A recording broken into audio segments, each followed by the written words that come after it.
Okay, the significance is that what you see represents what we are.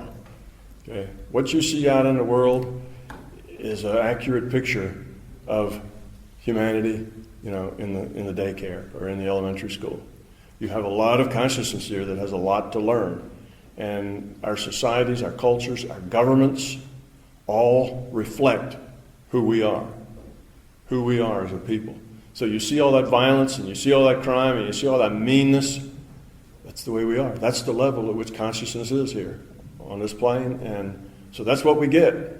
And when you get a mob together, you get the mob psychology, which means the mob acts kind of in consonance with the lowest common denominator.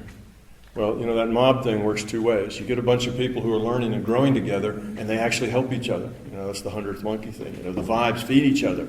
So you get into a group like this, and the energy's good, and you just feel the energy, and you can walk out of here and feel like you're renewed, and wow, I got hope, I'm going to do something. Well, that's because of the energy that gets going in here.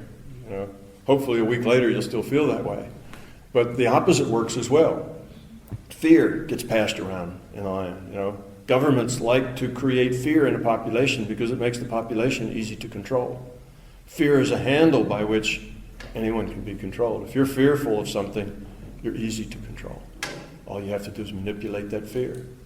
So part of it is just the way we are. Part of it we're being taken advantage of because fear is a controller. But we couldn't be taken advantage of if we were fearless. We couldn't be taken advantage of if we were grown, if we were loving and all those things. So it reflects us. So why is it so bad? Because that's the way we are, humanity.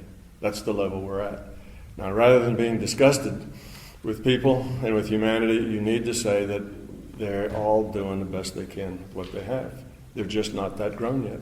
They don't see big pictures, and they're struggling in little pictures, and they haven't got to the point where love is important in their life yet, or that they know it. So it's just the way it is. This is a strange school that you're in. It's got a huge kindergarten. It's got a smaller first grade, and it goes right on up like that. It gets smaller and smaller, but it's a pyramid if you think of it that way. But the very vast number of people don't think. They just act and react. They don't learn a whole lot. They just go through life doing whatever they have to do. It's the minority that sit down and think about, well, why am I doing this? What does it all mean? What's important, what's not?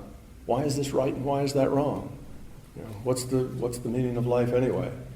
Now, probably all of you think like that because otherwise you wouldn't be here. But the average person doesn't really think like that. And if you try to ask them those questions, they'll change the subject, turn you off, go watch TV, do something else because they're just not interested. That means they're not ready. And you can't force anybody to be ready. They're either ready or they're not. If they are, they'll step into it and grab hold of it. If they're not, there's nothing you can do. You can preach, you can browbeat them, you can threaten them, do all those things you shouldn't do, and it still won't make any difference because they're not ready to take that step yet.